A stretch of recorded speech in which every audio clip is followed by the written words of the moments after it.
وہ ہر ملنے والے سے صرف ایک ہی درخواست کرتے تھے، آپ میرے لیے دعا کریں، میرا خاتمہ ایمان پر ہو۔ لوگ انہیں خوشحالی، ترقی، صحت اور عہدے کی دعا دیتے تھے، لیکن وہ اسے روک کر فرماتے تھے، آپ کی دعا سر آنکھوں پر، لیکن مہربانی فرما کر آپ میرے لیے صرف اتنی دعا کر دیں، اللہ تعالیٰ مجھے عبدالغفور جیسی موت نصیب کر دے۔ ہم حیران ہو کر پوچھتے تھے، سر یہ عبدالغفور کون تھا؟ وہ ہمارا سوال سن کر ہنس کر ٹال دیتے۔ عزیز صاحب کو اللہ تعالیٰ نے ہر لحاظ سے نواز رکھا تھا۔ وہ اعلیٰ تعلیم یافتہ تھے۔ 1970 کی دہائی میں ہارورڈ یونیورسٹی سے بزنس کی ڈگری لے کر آئے تھے۔ وہ صاحب علم بھی تھے، کتابوں کے ڈھیر پر سوتے اور کتابوں کے کمبل میں جاگتے تھے۔ دنیا میں جو بھی اچھی کتاب شائع ہوتی تھی وہ عزیز صاحب تک ضرور پہنچتی تھی، اور عزیز صاحب اسے گھول کر پی جاتے تھے۔ اللہ تعالیٰ نے انہیں صحت کی نعمت سے بھی نواز رکھا تھا۔ وہ 72 سال کی عمر میں 22 سال کے نوجوانوں کا جسم لے کر پھرتے تھے۔ انہیں زندگی میں کبھی سر درد تک نہیں ہوا تھا۔ وہ پیدائشی امیر بھی تھے، والد صاحب زمیندار بھی تھے اور صنعت کار بھی۔ وہ فلور ملوں کے مالک تھے۔ وہ اپنی گندم پیس کر بیچتے تھے اور کروڑوں کماتے تھے۔ والدین کی واحد اولاد تھی، چنانچہ خاندان کا تمام مال و دولت اور سارا اثاثہ انہیں منتقل ہو گیا، اور اللہ تعالیٰ نے انہیں سعادت مند اور پڑھی لکھی اولاد سے بھی نواز رکھا تھا۔ چنانچہ وہ ہر لحاظ سے ایک شاندار زندگی گزار رہے تھے، لیکن وہ اس کے باوجود ہر وقت خود بھی عبدالغفور جیسی موت کی دعا کرتے تھے اور دوسروں سے بھی یہی درخواست کرتے رہتے تھے۔ ہم وجہ پوچھتے تھے تو وہ فرمایا کرتے تھے، بس عبدالغفور مجھے سیدھا اور صحیح راستہ دکھا گیا، اللہ تعالیٰ اسے کروٹ کروٹ جنت نصیب کرے۔ وہ اس کے بعد خاموش ہو جاتے تھے۔ یہ 1993 کا حج تھا۔ مجھے انہوں نے بلایا، بڑے پیار سے ملے اور فرمایا، میں حج پر جا رہا ہوں اور شاید میں وہاں سے واپس نہ آ سکوں۔ بس بیٹا، میں نے آپ سے صرف ایک درخواست کرنی تھی، میں آپ کو جب بھی یاد آؤں آپ میری اولاد کے لیے ایمان پر خاتمے کی دعا کر دینا۔ میں نے حیرت سے ان کی طرف دیکھا اور عرض کیا، آپ کیسے کہہ سکتے ہیں آپ حج سے واپس نہیں آئیں گے؟ اور دوسرا، آپ اس بار اپنی بجائے اپنی اولاد کے لیے کیوں دعا کروا رہے ہیں؟ وہ ہنس کر بولے، آپ مجھ سے ہمیشہ عبدالغفور کی کہانی سننا چاہتے تھے، میں سمجھاتا ہوں، اب وہ کہانی بتانے اور سنانے کا وقت آ گیا ہے۔ آپ عبدالغفور کی داستان سنو، آپ کو میری بات سمجھ آ جائے گی۔ وہ رکے اور پھر آہستہ آواز میں بولے، عبدالغفور ہماری لاہور کی مل میں ملازم تھا۔ وہ بلاں کا کام چور، سست اور دھوکے باز تھا۔ وہ مل کی گندم اور آٹا چوری کر کے بھی بیچ دیتا تھا، کام میں بھی سستی کرتا تھا، اور وہ جی بھر کے نکھٹو بھی تھا۔ ہم نے کئی بار اسے نکالنے کا فیصلہ کیا، لیکن پھر میں اپنے والد کی وجہ سے رک جاتا تھا۔ میرے والد نے نصیحت کی تھی، میرے بعد کسی ملازم کو نوکری سے نہیں نکالنا۔ عبدالغفور مجھے والد کی طرف سے ورثے میں ملا تھا، چنانچہ میں اسے برداشت کرنے پر مجبور تھا۔ عبدالغفور کو زندگی میں کسی نے کبھی نماز پڑھتے دیکھا تھا اور نہ ہی کوئی نیکی کا کام کرتے۔ وہ دبا کر سگریٹ بھی پیتا تھا اور چرس بھی۔ وہ پوری زندگی مقروض بھی رہا تھا۔ ہم ہر سال اپنے ایک ملازم کو حج پر بھجواتے تھے۔ ہم اس ملازم کے تعین کے لیے قرعہ اندازی کرتے تھے۔ ہم نے 1 سال قرعہ اندازی کی، عبدالغفور کا نام نکل آیا۔ ہم نے اسے حج کی پیشکش کی، لیکن اس نے انکار کر دیا۔ لوگوں نے اسے بہت سمجھایا، لیکن وہ نہیں مانا۔ چنانچہ ہم نے دوسرے ملازم کو بھجوا دیا۔ اگلے سال پھر اس کا نام نکل آیا۔ عبدالغفور نے اس سال بھی انکار کر دیا۔ ہم نے دوبارہ قرعہ اندازی کی، دوسری بار پھر اس کا نام آ گیا۔ ہم نے تیسری قرعہ اندازی کی، پھر عبدالغفور کا نام آ گیا۔ ہم نے تجربے کے لیے مرتبان میں چوتھی مرتبہ عبدالغفور کی پرچی نہ ڈالی اور اس کی جگہ خالی پرچی ڈال دی۔ چوتھی مرتبہ پرچی نکالی تو وہ خالی نکلی، گویا اللہ تعالیٰ ہر صورت میں عبدالغفور کو حج کرانا چاہتا تھا، لیکن وہ نہیں مان رہا تھا۔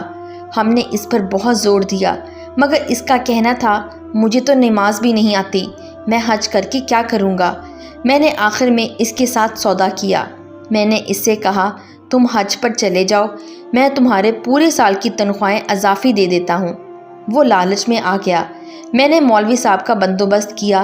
مولوی صاحب نے اسے نماز اور حج کا طریقہ سکھایا، دعائیں اور آیتیں یاد کرائیں، اور ہم نے اسے حج پر روانہ کر دیا۔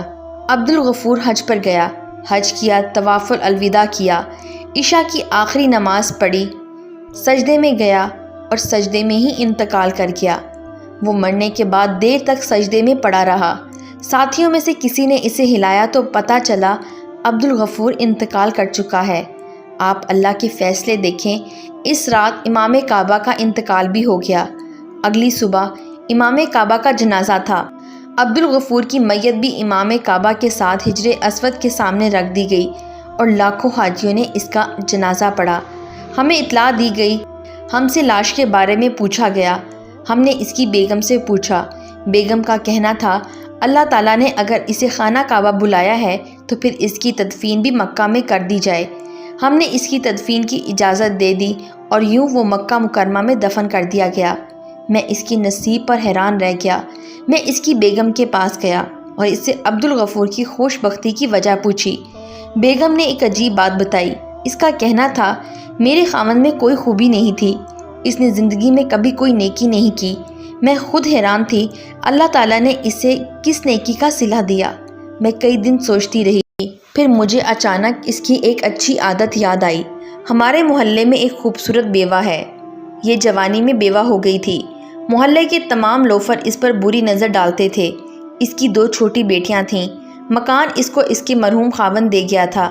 گھر کے اخراجات اس کے دیور نے اٹھا لیے تھے، لیکن مہنگائی میں اس کا گزارا نہیں ہوتا تھا۔ وہ اپنی بیٹیوں کو پڑھانا چاہتی تھی۔ وہ اس کے لیے دوسروں کے گھروں میں کام کرنے جاتی تھی، لیکن وہ جہاں جاتی تھی لوگ وہاں اس کی عزت پر ہاتھ ڈال دیتے تھے، چنانچہ وہ کام چھوڑنے پر مجبور ہو جاتی تھی۔ میرے خاوند کو پتہ چلا تو وہ اس کی ڈھال بن گیا۔ اس نے اسے اپنی بہن بنا لیا۔ اس نے اپنی منہ بولی بہن کو گھر بٹھایا اور اس کی دونوں بیٹیوں کو اسکول داخل کرا دیا۔ وہ لوگوں سے قرض لے کر آپ کی فیکٹری سے چوری کر کے ان بچیوں کو تعلیم دلاتا تھا۔ وہ ہفتے 10 دن بعد اپنی منہ بولی بہن کے گھر راشن بھی دے کر آتا تھا، لیکن اس نے راشن دیتے وقت یا بچوں کی یونیفارم، کتابیں اور فیس دیتے ہوئے کبھی اس کے گھر کی دہلیز پار نہیں کی تھی۔ وہ یہ تمام چیزیں ایک بڑی سی ٹوکری میں رکھتا تھا۔ وہ ٹوکری بیوہ کی دہلیز پہ رکھتا تھا، دروازے پر دستک دیتا تھا اور کہتا تھا مریم بہن، میں نے سامان باہر رکھ دیا ہے، آپ اٹھا لیں۔ اور مریم وہ سامان اٹھاتے وقت ہمیشہ یہ کہتی تھی جا میرے بھائی، اللہ تمہارا خاتمہ ایمان پر کرے۔ ہمیں یہ دعا عجیب لگتی تھی لیکن ہم چپ رہتے تھے۔ آپ نے اسے پچھلے سال بھی حج پر بھجوانے کی کوشش کی، لیکن اس نے یہ سوچ کر انکار کر دیا اگر وہ سعودی عرب چلا گیا تو مریم بہن خود کو بے آسرا محسوس کرے گی۔ وہ اس بار بھی نہیں جانا چاہتا تھا، لیکن آپ نے اسے پورے سال کا اضافی تنخواہ دے دی۔ عبدالغفور نے وہ ساری رقم مریم بہن کو دے دی۔ وہ حج پر چلا گیا۔ اس کا وقت پورا ہو چکا تھا، چنانچہ اللہ تعالیٰ نے اسے زبردستی مکہ بلوایا۔ مریم بہن کی دعا قبول ہوئی اور میرا خاوند ایمان کی عظیم حالت میں اللہ تعالیٰ کے پاس چلا گیا۔ آپ حیران ہوں گے، مریم بہن نے جب یہ خبر سنی تو اس کے منہ سے بے اختیار شکر الحمدللہ نکل گیا۔ وہ رکے، چند لمحے سانس لیے اور پھر گویا ہوئے۔ میں یہ داستان سن کر سکتے میں آ گیا۔ میں اس کے بعد مریم بہن کے گھر گیا اور میں نے عبدالغفور کی طرح اس خاندان کی ذمہ داری اٹھا لی۔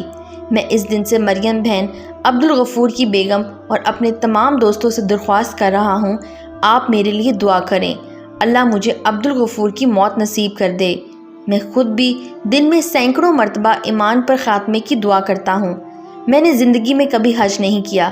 میں 15 سال عبدالغفور کی طرح بلاوے کا انتظار کرتا رہا۔ اللہ تعالیٰ نے بالآخر میری بھی سن لی، چنانچہ مجھے بھی عبدالغفور کی طرح زبردستی طلب کیا جا رہا ہے۔ میں جا رہا ہوں، مجھے یقین ہے اللہ مجھے عبدالغفور جیسی موت دے گا۔ وہ رکے، خوشی کے آنسو پہنچے، مجھے سینے سے لگایا اور اپنے بیڈ روم میں چلے گئے۔ میں دیر تک ان کی ڈرائنگ روم میں حیران و پریشان بیٹھا رہا۔ وہ چند دن بعد حج پر تشریف لے گئے، حج کیا، مدینہ منورہ تشریف لے گئے، عشاء کی نماز کے لیے مسجد نبوی گئے، سجدے میں گئے اور اللہ تعالیٰ نے انہیں بلا لیا۔ وہ جنت البقیع میں صحابہ اکرام رضی اللہ تعالیٰ عنہ کے قربت میں دفن ہیں۔ اللہ تعالیٰ نے انہیں عبدالغفور کی موت نصیب کر دی۔ اے اللہ، ہم سب کو ایمان والی موت نصیب فرما، آمین۔